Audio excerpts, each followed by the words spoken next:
Welcome back to the Culture of Healthcare Nursing Care Processes. This is part two. In this session, we'll continue exploring what it means to work within complex ecosystems of healthcare.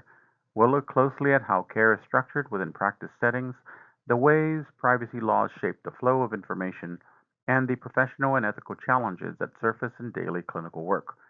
Just like in part one, we'll keep the human story at the center because whether it's about patient care, teamwork, or technology, healthcare always comes back to people. Along the way, we'll also highlight the role of clinical engineering, the behind the scenes expertise that ensures the devices, systems, and technologies nurses and other clinicians depend on are safe, reliable, and truly supportive of patient care. So let's go ahead and dive in. Unit nursing care processes, students will be able to do the following. Describe how nurses make clinical decisions and assess patients, and how clinical engineers ensure that data from medical devices and EHR systems is accurate, timely, and trustworthy to guide those decisions. And identify nursing career opportunities, including those not involved with direct patient care, and explore how clinical engineering parallels this by offering behind the scenes opportunities that still directly impact patient outcomes. Session on the nursing processes, clinical judgment, and assessing the patient. In today's lecture, we'll explore how nurses think and act at the bedside and beyond. We'll break down the nursing processes, focusing on how clinical judgment guides decisions and how assessments forms the foundation of safe, effective care. We'll also discuss how nurses meet both legal and societal expectations, balancing professional responsibilities with the trust placed in them by patients, families, and communities. Finally, we'll highlight the many ways nurses actively improve patient care, not just through hands on treatment, but also through advocacy, leadership, and collaboration across the healthcare team. This lecture is about more than checklists and protocols. It's about understanding how nurses combine knowledge, judgment, and compassion to shape outcomes in real time. This. A nurse is standing at a patient's bedside, checking vital signs, asking questions, noticing not just what the patient says, but how they say it. At the same time, somewhere down the hall, a clinical engineer is running diagnostics on an infusion pump, making sure it delivers exactly the right dose. What connects these two moments? It's judgment, informed, careful, and often life saving.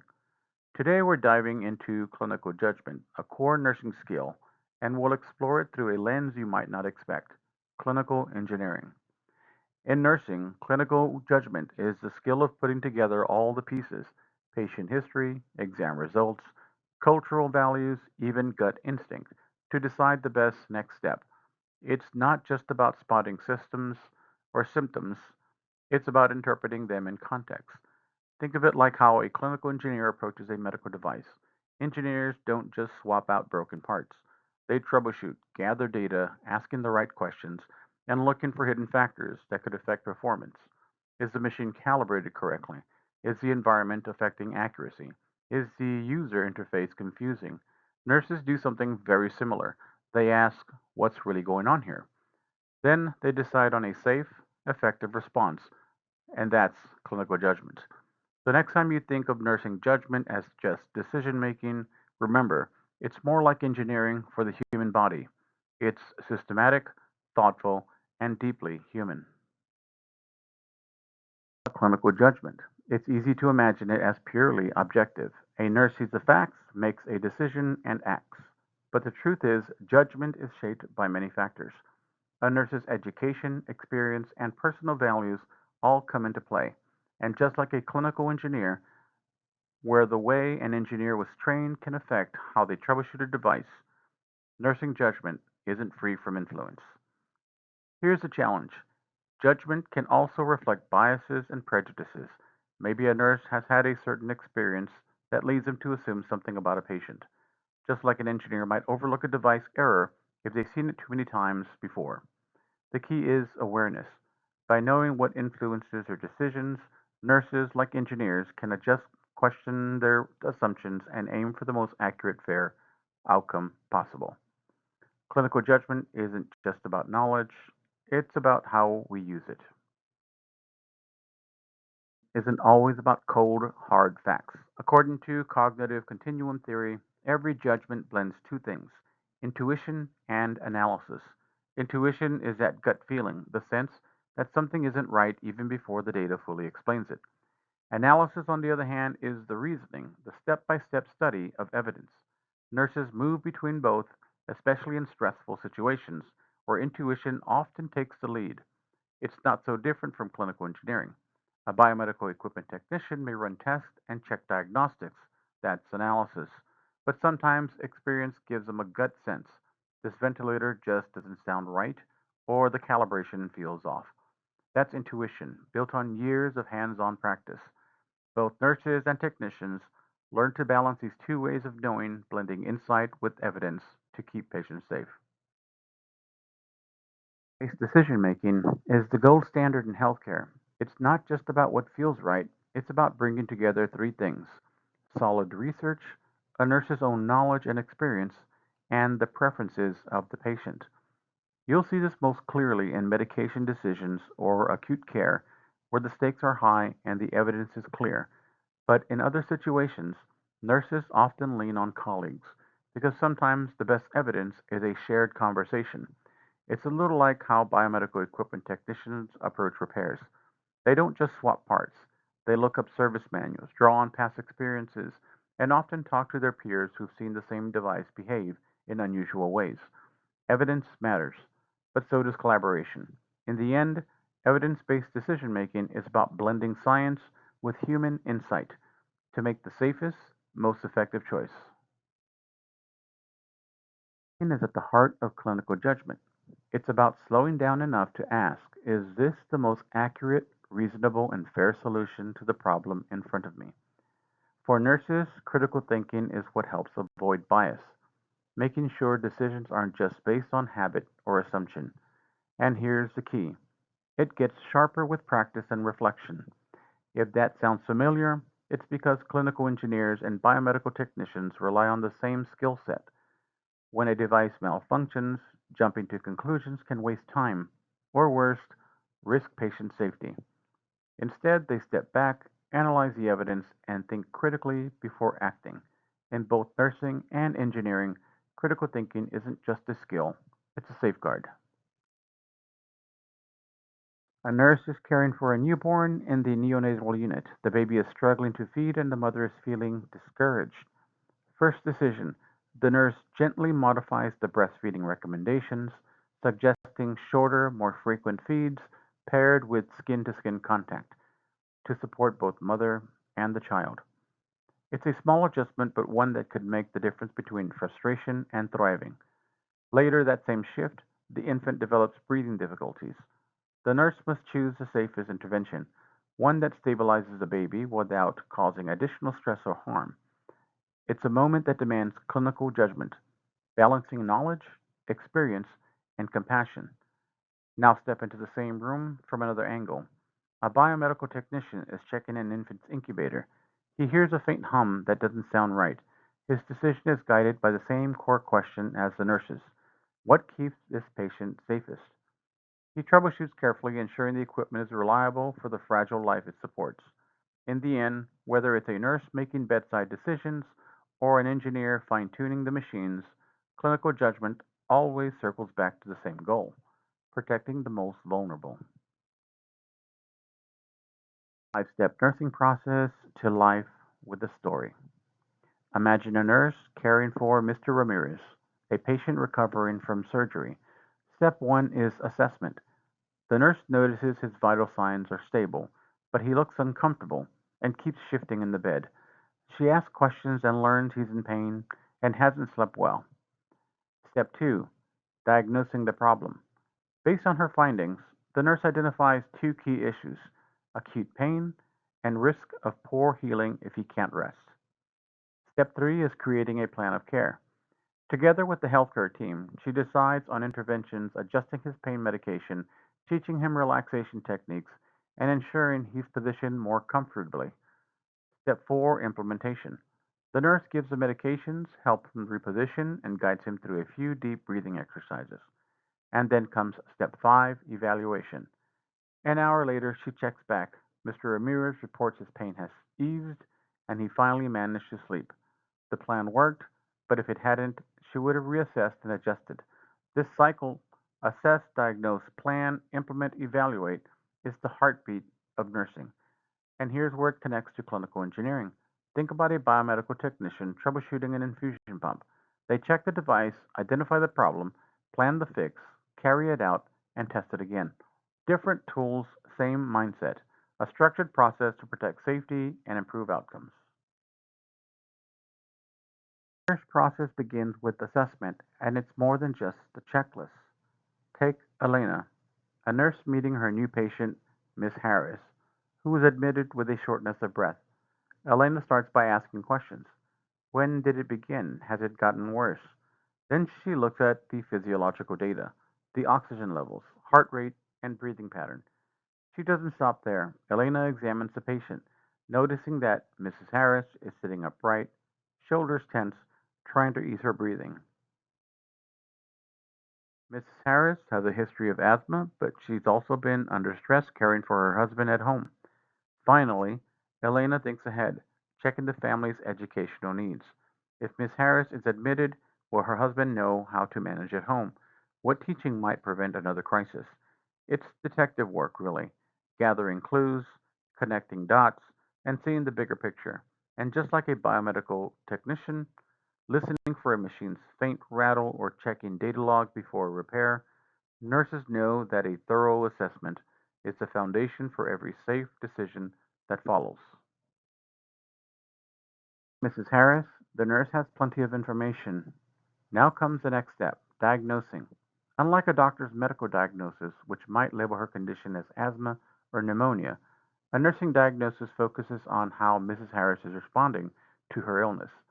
The nurse considers her current health problems, shortness of breath, and fatigue, but she also looks at non health problems, stress from caring for her husband at home, which could be making things worse. She thinks ahead to the risk of the future problems poor rest, slower healing, maybe even another hospitalization. And she asks, could this be part of a larger syndrome, like chronic obstructive pulmonary disease, that needs long term attention? Her diagnosis is flexible. If Mrs. Harris improves with oxygen therapy, the diagnosis may shift. If her stress remains a bigger issue, the focus may change again.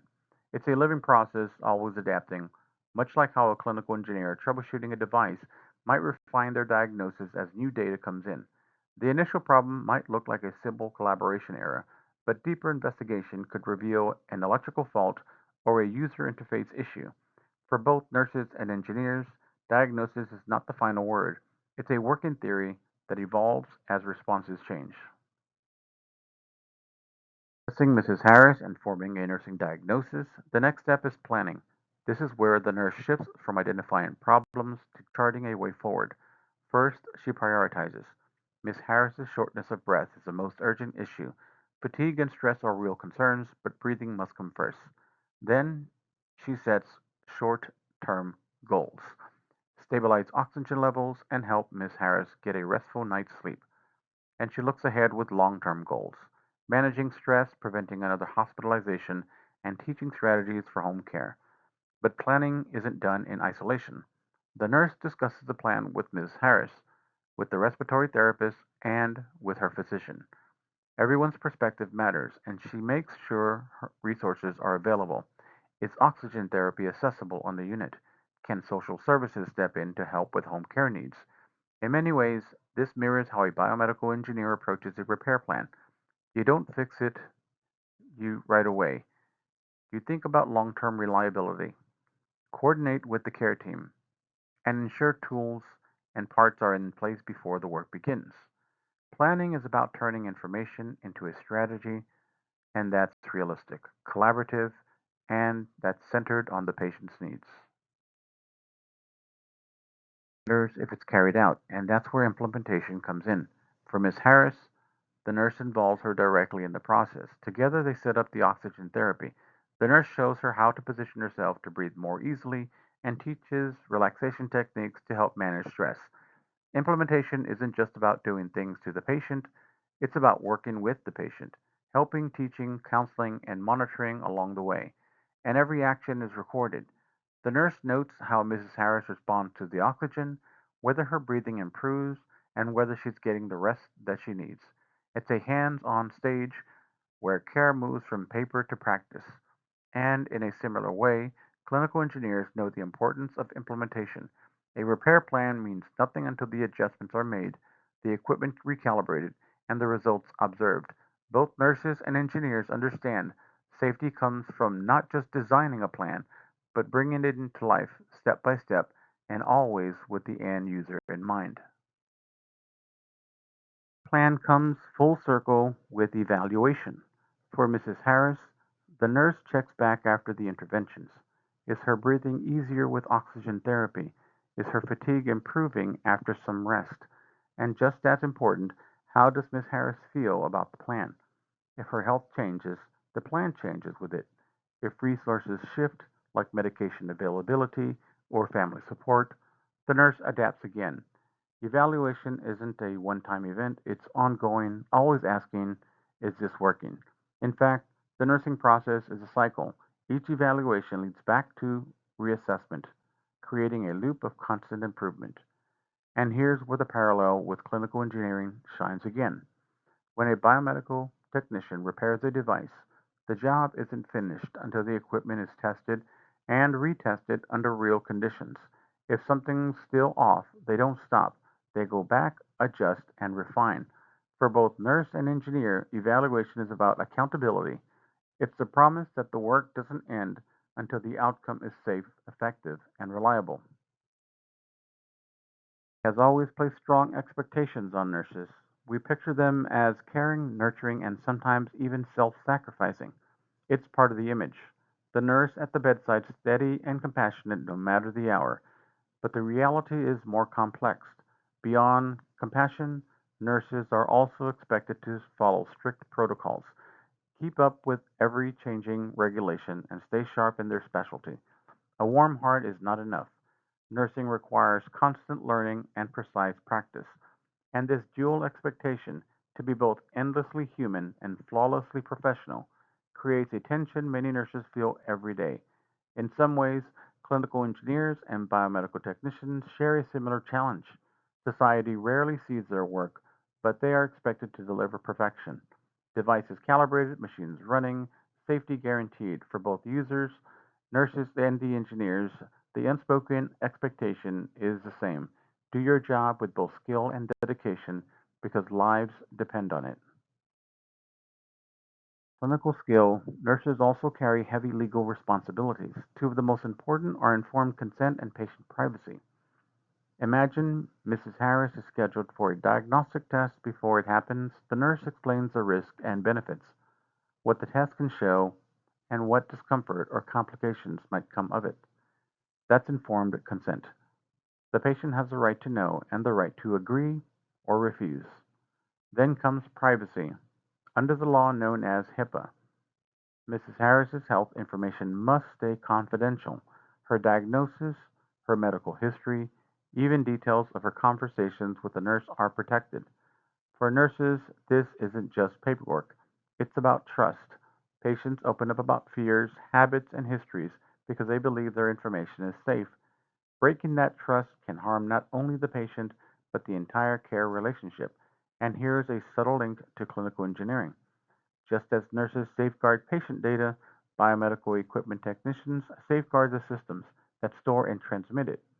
A machine's calibration or data log must be handled with the same care because behind every number is a human story. Abilities in nursing often come down to details. The smallest oversight can have the biggest consequences. Take Mrs. Harris again. After giving her oxygen therapy and medication, the nurse carefully documents every step: the dosage, time, the patient's response. Why? Because documentation isn't just record keeping, it's proof of care and it ensures continuity for the whole healthcare team. When it comes to medication safety, the nurse runs through the checklist of rights: the right drug for the right patient, at the right dose, at the right time, and by the right route, whether oral, inhaled, or injected. It sounds routine, but in practice, it's life saving. A misstep here could mean harm. And there's reporting. If during her assessment Miss Harris mentioned feeling unsafe at home, the nurse would be legally bound to report possible abuse to the proper authorities. Protecting vulnerable patients is both an ethical and legal duty. In this sense, nurses are much like clinical engineers. Every detail matters, every test logged, every repair documented, every alarm setting verified, because whether it's a patient's chart or a machine service record, accuracy is what keeps people safe. Just about responding to patients in the moment. It's also about shaping the future of healthcare through quality improvement. Take Mrs. Harris' case. After her care is complete, the nurse reflects on what worked well and what could be better. That reflection feeds into a bigger effort, developing standards of care so that the next patient receives treatment that's safer and more effective. Participating in institutional reviews where teams analyze patient outcomes, look for gaps, and redesign processes, and critically reporting medication errors or near misses, not to blame, but to prevent harm and improve systems. This is where individual patient care meets system wide change. Nurses are not just caregivers, they're innovators, advocates, and quality champions. And once again, you can see the parallel with clinical engineering. Just as nurses refine care standards, biomedical technicians and engineers continually refine protocols for equipment safety, ensuring every machine supports patient health without error. Quality improvement at its core is about making sure today's lessons build a safer tomorrow. Wrap up, let's bring it all together. Nurses make clinical judgments using two kinds of information. There's the objective, the hard facts like vital signs, lab results, and observable changes. And then there's the subjective, the patient's own words, fears, and lived experiences. Both matter. These judgments don't happen in isolation. They move through the five-step nursing process: assessing, diagnosing, planning, implementing, and evaluating. A cycle that ensures care isn't just delivered, but delivered thoughtfully with the patient at the center. And woven through it all is responsibility: to follow the law, to protect privacy, to ensure accuracy in documentation and dosing, and to advocate for safer systems through quality improvement. In the end, nursing isn't only about responding to illnesses, it's about protecting patients' rights, earning their trust, and continuously improving care. And when we step back, we can see that nurses and clinical engineers share the same heartbeat in their work, balancing facts with human experience, precision with compassion, and always keeping safety at the center. That's clinical judgment, and that's the heart of nursing care.